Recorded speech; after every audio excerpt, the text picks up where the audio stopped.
ତା ପିଲାମାନଙ୍କୁ ଖୁବ୍ ପିଟୁଛି। ପିଲାମାନେ ଭୟରେ ଦୁଇଟା ଖାଇ ପାରୁନାହାନ୍ତି କି ଶୋଇ ପାରୁନାହାନ୍ତି। ମଝିଆ ପିଲାଟା ବିଡ଼ି ସିଗାରେଟରେ ପିରି କରୁଛି। ରାତି ଯାକ ଖୁଁ ଖୁଁ କାଶୁଛି। ଶୁଣିଲି କୁଆଡ଼େ ଟିଟ୍ରାପଡ଼ା ଡାକ୍ତରଖାନାକୁ ଯାଇଥିଲା। ତାହାକୁ ପରା ଟିବି ରୋଗ ହୋଇଛି।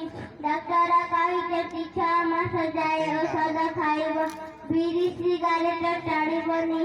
ହେଲେ ମୋତେ ଯେତେ ବାଟିବୁ ମା, ମୁଁ ସେଇ ଡକ୍ଟର ଯେତେ କହିଲେ ବି ବିଡ଼ି ସିଗାରେଟ ଛାଡ଼ିଲା ନାହିଁ। ଆଉ ରହିଲା ସାନ ପୁଅର କଥା, ସେ ତ ମା ଧନକୁଟି ପୁଅ ନାଗର। ମାର ପଛେ ବିନା ପବନରେ ବଇଁଶୀ ବାଜୁଛି।